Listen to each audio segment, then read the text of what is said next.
Late last week, the Pentagon rushed dozens of additional fighter jets toward the Middle East, specialized radar hunting aircraft, stealth fighters, refueling tankers, all surging into the region at once. Then, President Trump paused the strikes against Iran, saying he wanted to give the diplomatic track one more shot. Then, on July 28th, at exactly 5:45 p.m. Eastern, Iran fired back anyway. This is the story of that entire sequence: the surge, the pause, and the moment it all snapped back into an active shooting exchange, and what it tells you about where this war is actually headed next. Most coverage treated these as three separate headlines on three separate days. Put them next to each other in order, though, and a much clearer picture emerges. One where escalation, restraint, and retaliation are all happening on a compressed timeline of days rather than weeks, with real consequences for how stable any pause in this war can actually be trusted to hold. If this kind of sourced, full-sequence breakdown is useful to you, subscribing genuinely helps more of it reach you when it matters. Let's start with the surge itself, because the scale of what the Pentagon moved into the region over the past couple of weeks is genuinely enormous. According to Air and Space Forces magazine's own reporting, as the war with Iran re-intensified in mid-July, the Pentagon rushed additional Air Force F-16 Fighting Falcon and F-35 Lightning II fighters to the Middle East, according to people familiar with the matter. Among the aircraft being sent were F-16s from the 480th Fighter Squadron at Spangdahlem Air Base in Germany, and stealthy F-35s from the 48th Fighter Wing at RAF Lakenheath in the United Kingdom, with aerial refueling tankers also headed toward the region. That same reporting noted the U.S. had carried out 7 straight days of airstrikes as of July 17th, the biggest flare-up in the conflict since the Memorandum of Understanding between Washington and Tehran had been signed back in June, with CENTCOM saying in a statement that the airstrikes were designed to, in its own words, continue degrading Iranian military capabilities. That same Air and Space Forces reporting made a point of noting the significance of the timing. The fresh arrival of these warplanes suggested the war could actually expand, as the Trump administration sought to pressure the Iranian regime into agreeing to another deal, rather than simply grinding through the existing pattern of nightly strikes indefinitely. The surge kept building from there. According to Tech Time's own reporting, the Pentagon dispatched specialized radar hunting aircraft and stealth fighters from European bases toward the Middle East, even as CENTCOM completed its 9th consecutive night of strikes against Iranian military targets. Specifically, that meant F-16CJ Wild Weasel aircraft, the variant built specifically to hunt and destroy enemy radar and air defense systems, again from the 480th Fighter Squadron at Spangdahlem, alongside F-35A Lightning II stealth fighters from the 48th Fighter Wing. The Wild Weasel mission itself is worth understanding.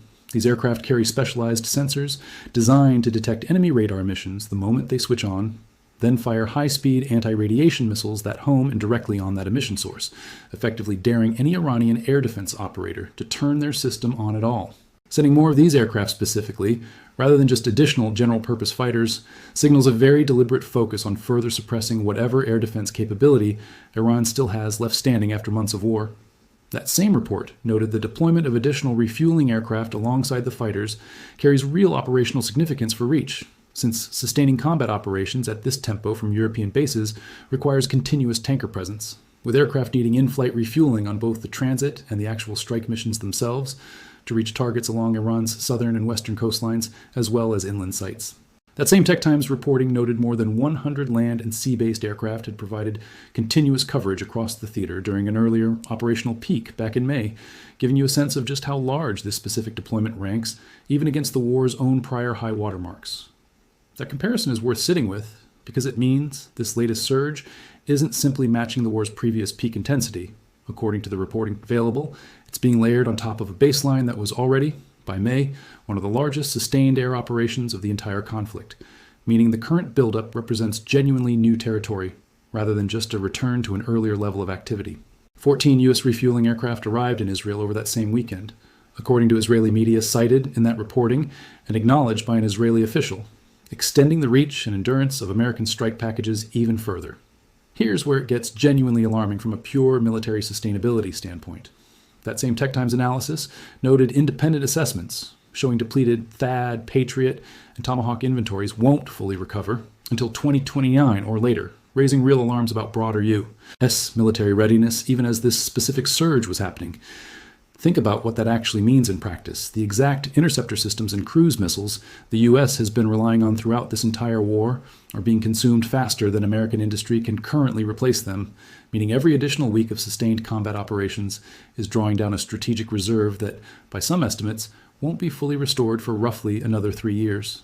An Israeli official described the overall American posture at the time as an adjustment rather than an escalation. A separate U.S. official, though, speaking to the Washington Post, said plainly that the military is, in that official's own words, planning for a wider war. Two officials, two very different characterizations of the exact same military movement, landing in the same reporting cycle, and that gap between adjustment and planning for a wider war is exactly the kind of ambiguity that's defined nearly every stage of this conflict so far. If you're finding this kind of layered, sourced timeline useful instead of just the headline, A-like genuinely helps this reach more people looking for that. Now let's talk about what happened right after that surge, because the story took a genuinely surprising turn. According to reporting from Mediaite, citing the New York Times, Trump had reportedly set aside, at least for now, plans to sharply escalate the American military assault against Iran, following days of intense strikes. That same reporting noted Trump had told Axios he was having, in his own words, very deep talks, while still warning of very strong military action if those diplomatic talks failed, adding a blunt timeline of his own, not much time. And either it goes fast or not at all. Before that pause, according to that same Mediaite reporting, Trump had told Axios he was considering what he called a massive attack on Iran, saying, "I am considering a massive attack, bigger than ever before." So the specific sequence here matters. A president who had just floated the biggest strike of the entire war chose, within days, to instead set that plan aside and lean into direct diplomacy. A genuinely significant reversal in public tone, even if the underlying military option never actually left the table. So, right after surging one of the largest concentrations of specialized combat aircraft into the region in weeks, the administration appeared to pump the brakes, at least publicly, choosing to test whether renewed diplomacy could accomplish what the surge itself was clearly built to threaten if it didn't. That's a genuinely unusual sequence. Escalate the hardware first, then immediately test whether that escalation alone might be enough leverage to avoid actually having to use it. That pause didn't last long. According to CNN's live coverage from July 28th, and confirmed independently by Bloomberg, Axios, Fox News, and CENTCOM's own official statement, the calm broke that Tuesday evening.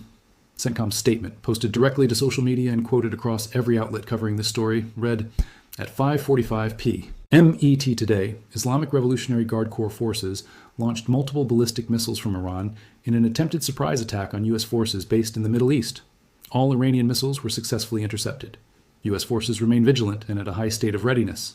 That specific word, surprise, is doing a lot of work in that statement. It's not describing just another exchange in an ongoing pattern of strikes. CENTCOM is explicitly framing this as an attempt to catch American forces off guard, timed specifically during what had, up to that point, been treated publicly as a genuine pause in hostilities. According to Axios' own reporting, citing Barak Raved, the missiles were aimed at a U.S. military base located in Jordan specifically. RT's coverage, citing a social media post from a user tracking the incident, said the missiles were targeting U.S. bases in Jordan, though CENTCOM itself did not officially confirm the specific location, saying only that the missiles had been aimed at American forces based somewhere in the broader region. That gap between what CENTCOM officially confirmed and what independent reporting and social media tracking separately claimed about the exact target is worth flagging honestly. The location itself sits in that same category of consistently reported, but not officially confirmed detail that shows up repeatedly throughout this specific war. Just the news's own reporting added an important piece of context, noting the surprise attack came after Trump had paused strikes against Iran over the weekend, specifically to give peace negotiations, in his own words, another chance, meaning Iran's missile launch landed within days of the American side choosing restraint rather than escalation. That timing detail is really the crux of why this specific incident matters so much more than a routine exchange would. Iran didn't just launch an attack, it launched an attack specifically timed to arrive during the exact window Washington had chosen to de-escalate, which is a very different strategic signal than launching during an already active exchange of strikes. Bloomberg's own framing of this moment is worth hearing directly, because it captures exactly why this specific strike matters so much. According to Bloomberg, the interception ended a days-long pause in fighting and increased the risk of a return to full-blown war in the Middle East. That's not a small development buried in a routine news cycle. That's an independent financial and geopolitical news outlet explicitly describing this single intercepted attack as the moment that raised the odds of this entire conflict escalating back towards something much bigger. Iran, for its part, didn't stay quiet about it either. According to RT's reporting, Iran's own Islamic Revolutionary Guard Corps said it had launched ballistic missiles at U.S. military targets in Jordan that Wednesday, in a statement carried by Iranian state media outlet Press TV, essentially confirming, through its own official channels, the exact attack CENTCOM said it had just intercepted. So, unlike some incidents in this war where the two sides offer sharply conflicting accounts of what happened, this specific exchange is confirmed on both ends, Washington confirming it intercepted the attack, and Tehran confirming, through its own state media, that it launched it, a rare moment of genuine agreement between two adversaries about the basic facts of what actually occurred. Let's talk about everything else happening in that exact same news cycle, because this specific missile exchange landed in the middle of an extraordinarily busy day for this war. According to Fox News Digital's own live coverage, President Trump and Israeli Prime Minister Benjamin Netanyahu held what a source described to Fox News as an excellent and comprehensive White House meeting focused largely on Iran, with the two leaders reaffirming what that source called their ironclad commitment to preventing Iran from obtaining nuclear weapons. Netanyahu, according to Bloomberg's own coverage, described the meeting as one of the best conversations the two leaders had had, specifically citing close coordination on Iran and other regional security issues. Netanyahu arrived at the White House just before 11 a.m. that same day, according to Fox News live coverage, meaning the meeting itself was already well underway, hours before CENTCOM's evening statement about the intercepted Iranian missiles even went out. That same meeting reportedly touched on one of the most consequential open questions of this entire war. According to Fox News' live coverage, Trump and Netanyahu were expected to discuss Iran's alleged expansion of Pickaxe Mountain, one of Iran's nuclear facilities, with Trump telling reporters that same morning on Fox and Friends that he could take out Pickaxe Mountain, in his own words, very easily, adding that the U.S. Space Force has state-of-the-art cameras trained directly on the site.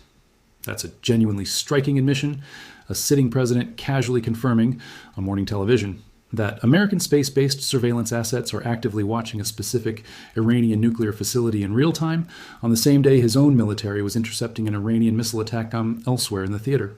Pickaxe Mountain itself has been threatened repeatedly throughout this war without actually being struck.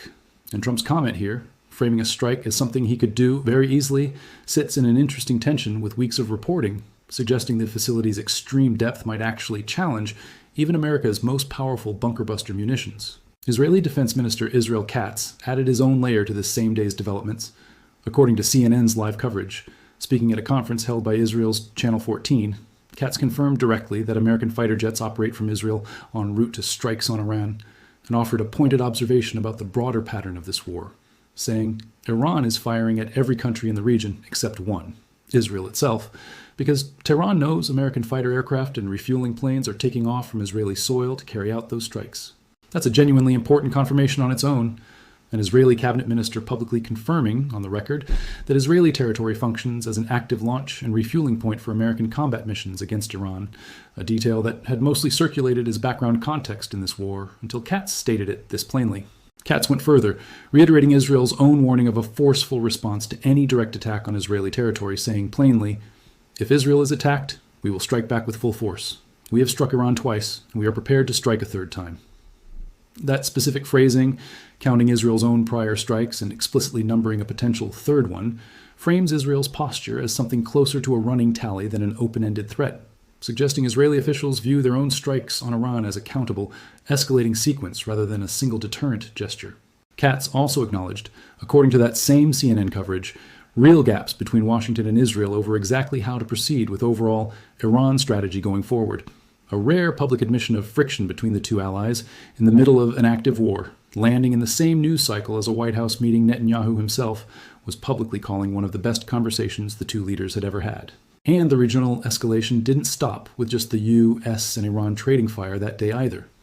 In a separate statement, according to CNN's live coverage, U.S. Central Command said American and Saudi fighter aircraft struck multiple terrorist logistics and weapon sites across eastern Iraq in direct response to persistent drone attacks. Saudi Arabia's own defense ministry said the kingdom does not seek escalation but will respond to any aggression against it. That statement matters enormously on its own because, according to that same CNN reporting, this marked the first time Riyadh had claimed responsibility for launching strikes inside Iraq since the start of the entire U.S.-Iran war, a country that has been repeatedly targeted by Iran throughout this conflict but had, until this exact day, largely refrained from any direct military response of its own. CENTCOM's own social media statement specified the joint strikes targeted groups tied to Iran's own Islamic Revolutionary Guard Corps operating inside Iraqi territory. Think about what that specific development actually represents inside the broader arc of this war. Saudi Arabia had spent months absorbing Iranian strikes on its Aramco facilities on its own territory, largely without launching a direct military response of its own, a posture of restraint the kingdom maintained even as neighboring Gulf states like Bahrain and Kuwait dealt with their own repeated Iranian attacks. The moment Riyadh chose to publicly claim responsibility for joint strikes alongside the United States inside Iraq specifically, on the exact same day CENTCOM was intercepting Iranian missiles aimed at Jordan, represents a genuine shift from passive absorption to active participation, adding a fifth country after the U.S. styles, Israel, Jordan, and now Saudi Arabia, directly conducting combat operations connected to this war within the same 48-hour stretch. There's one more piece of that same day worth knowing, a grim domestic footnote inside Iran itself. According to Fox News' live coverage, Iran hanged 2 men that Tuesday who had been convicted of killing 4 police officers during January's anti-regime protests. That detail landed in the exact same 24-hour window as the intercepted missile attack, the Trump-Netanyahu meeting, and the joint U.S. Saudi strikes in Iraq, a reminder that Iran's own domestic security crackdown has continued running in parallel with the external war this entire time, never fully separate from the broader conflict even when the headlines are dominated by missiles and fighter jets. That same Fox News coverage also touched on a separate, longer-running story from inside Iran's own prison system, describing how American conservationist Morad Tabaz had spent nearly 6 years detained there. The Ayadim, worst 4 months held completely alone in a small cell beneath a bright light that never went dark, inside Ward 2A of Evin Prison, a facility he described as a high-security detention site. That single detail, sitting alongside a missile intercept and a head of state meeting in the exact same live news blog, is a reminder of just how many separate, ongoing human stories this war has been running in parallel with the purely military headlines the whole time. So let's pull this entire sequence together and understand what it actually means. The Pentagon spent the back half of July surging one of the largest, most specialized concentrations of combat aircraft into the Middle East theater in weeks. Wild Weasels built specifically to hunt enemy air defenses, F-35 stealth fighters, more than a dozen additional refueling tankers, all arriving even as independent analysts warned America's own missile interceptor stockpiles wouldn't fully recover for years. Then, almost as quickly as that surge peaked, the administration pumped the brakes, choosing to test a diplomatic opening rather than immediately following through on the escalation that buildup clearly signaled.